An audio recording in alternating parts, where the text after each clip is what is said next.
नमस्कार। आकाशवाणी देहरादून से प्रस्तुत हैं प्रादेशिक समाचार। मुख्य समाचार। प्रधानमंत्री नरेंद्र मोदी ने इस महीने की 21 तारीख को 9वें अंतर्राष्ट्रीय योग दिवस के लिए लोगों को तैयार रहने को कहा।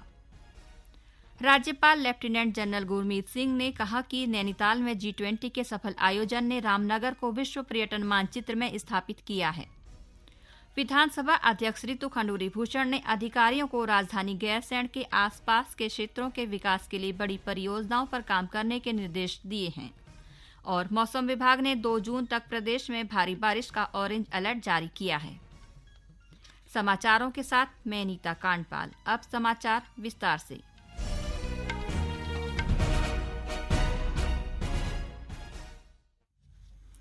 प्रधानमंत्री नरेंद्र मोदी ने इस महीने की 21 तारीख को 9वें अंतर्राष्ट्रीय योग दिवस के लिए लोगों को तैयार रहने को कहा।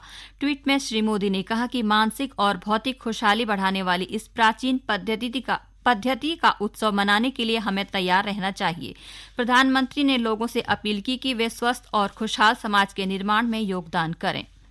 प्रधानमंत्री नरेंद्र मोदी आज नई दिल्ली में नेपाल के प्रधानमंत्री पुष्प कमल दहल प्रचंड के साथ व्यापक वार्ता करेंगे और श्री दहल भारत की 4 दिन की यात्रा पर कल नई दिल्ली पहुंचे।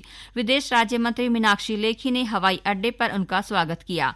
पिछले वर्ष दिसंबर में कार्यभार ग्रहण करने के बाद श्री दहल की यह पहली विदेश यात्रा है। उनके साथ एक उच्च स्तरीय प्रतिनिधिमंडल भी आया है। भारतीय सेना ने पूर्व सैनिकों, वीर नारियों और आश्रितों के लिए रुड़की में ESM सम्मेलन का आयोजन किया। सम्मेलन में 200 पूर्व सैनिकों और उनके आश्रितों की समस्याओं का समाधान करने के साथ ही विभिन्न सरकारी योजनाओं की जानकारी दी गई। भारतीय सेना के अधिकारी ने बताया कि ऐसी पहलों के माध्यम से भूतपूर्व सैनिकों और उनके आश्रितों के लिए जीवन की बेहतर गुणवत्ता प्रदान करना है। उत्तराखंड की बोलियों के संरक्षण और संवर्धन के लिए आकाशवाणी केंद्र देहरादून ने गढ़वाली और कुमाऊनी बोलियों में समाचारों की शुरुआत की है। इसके तहत आज से कुमाऊनी बुलेटिन की शुरुआत की जा रही है। ये बुलेटिन प्रतिदिन शाम 7:30 बजे से 7:40 तक आकाशवाणी के देहरादून और अल्मोड़ा केंद्रों से प्रसारित किया जाएगा। इससे पहले 29 मई से आकाशवाणी के देहरादून केंद्र से गढ़वाली बुलेटिन की शुरुआत हो चुकी है।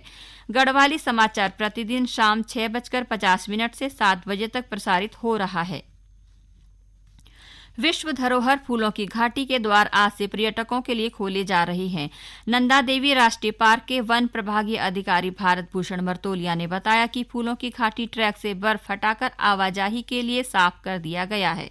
उन्होंने बताया कि पर्यटकों की सुरक्षा के लिए ग्लेशियर पॉइंट पर वन कर्मियों की मौजूदगी में आवाजाही कराई जाएगी। फूलों की घाटी 31 अक्टूबर तक पर्यटकों के लिए खुली रहेगी।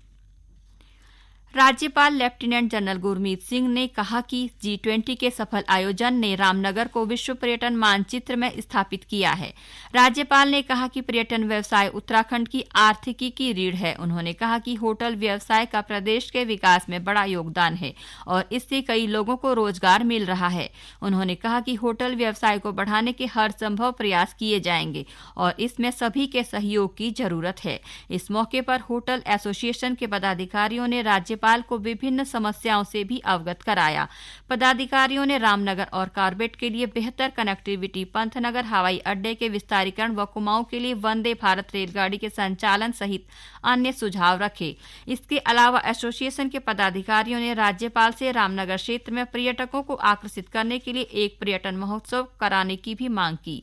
राज्यपाल ने कहा कि सभी समस्याओं और सुझावों के संबंध में केंद्रीय मंत्रियों सहित मुख्यमंत्री व राज्य के मंत्रीगणों से वार्ता कर इनके समाधान के प्रयास किए जाएंगे।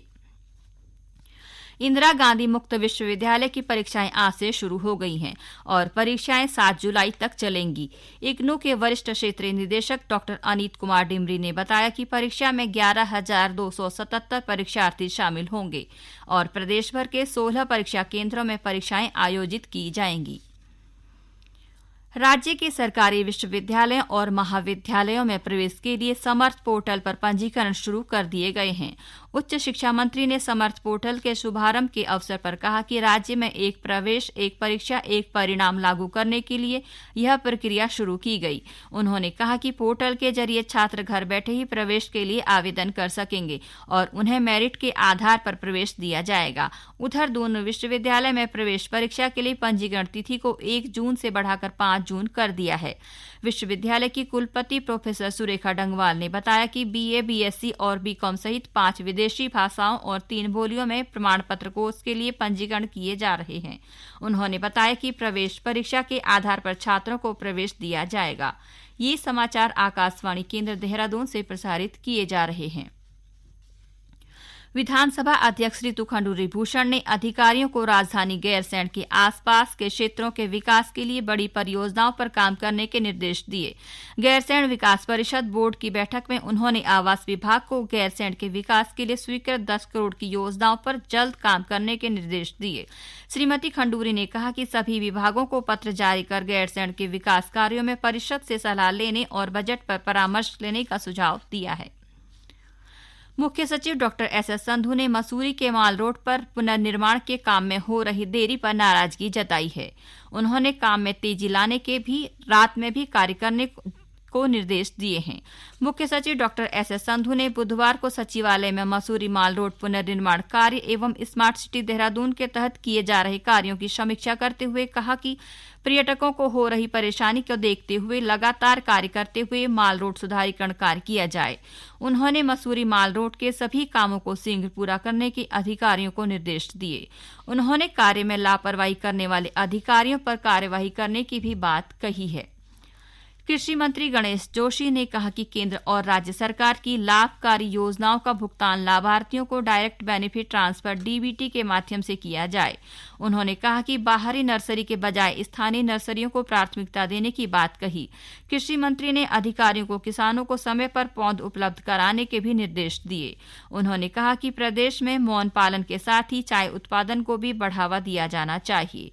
उन्होंने अधिकारियों से कहा कि सरकार की योजनाएं धरातल पर भी नजर आनी चाहिए। श्री जोशी ने कहा कि कीवी और एप्पल मिशन के तहत सुनियोजित तरीके से कार्य किया जाए ताकि किसानों को अधिक से अधिक लाभ मिल सके। चमोली जिले में काश्तकारों की आय को बढ़ावा देने के लिए लिलियम फूल की खेती शुरू हो गई है। जिले में फूलों की खेती को बढ़ावा देने और किसानों की आय बढ़ाने के लिए उद्यान विभाग ने कुछ माह पहले लिलियम बल्ब रोपित किए थे, जिनका उत्पादन अब शुरू हो गया है। जिला मुख्य उद्यान अधिकारी तेजपाल सिंह ने बताया कि बल्ब से फूल मिलने से जिले के किसान खुश हैं और लिलियम फूल की खेती को लेकर उनमें उत्साह बना हुआ है। पौड़ी के जिलाधिकारी डॉक्टर आशीष चौहान ने मुख्य पशु चिकित्सा अधिकारी को जिले में पशुओं में लंपी वायरस की रोकथाम करने के निर्देश दिए हैं। डॉक्टर चौहान ने कहा कि वायरस के लक्षण पाए जाने पर उस स्थान को कंटेनमेंट जोन बनाते हुए वैक्सीनेशन और अन्य उपचार किया जाए।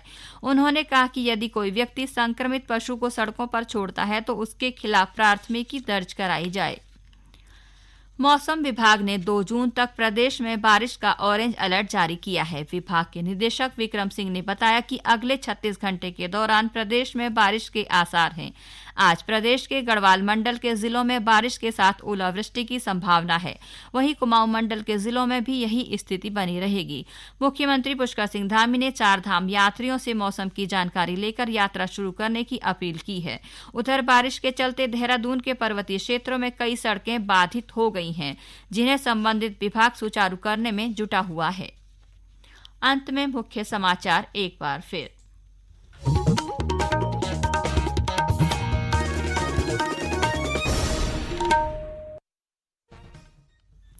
प्रधानमंत्री नरेंद्र मोदी ने इस महीने की 21 तारीख को 9वें अंतर्राष्ट्रीय योग दिवस के लिए लोगों को तैयार रहने को कहा। राज्यपाल लेफ्टिनेंट जनरल गुरमीत सिंह ने कहा कि नैनीताल में G20 के सफल आयोजन ने रामनगर को विश्व पर्यटन मानचित्र में स्थापित किया है। विधानसभा अध्यक्ष ऋतु खंडूरी भूषण ने अधिकारियों को राजधानी गैरसैंण के आसपास के क्षेत्रों के विकास के लिए बड़ी परियोजनाओं पर काम करने के निर्देश दिए हैं। और मौसम विभाग ने 2 जून तक प्रदेश में भारी बारिश का ऑरेंज अलर्ट जारी किया है। इसके साथ ही दोपहर के प्रादेशिक समाचार का ये बुलेटिन समाप्त हुआ। नमस्कार।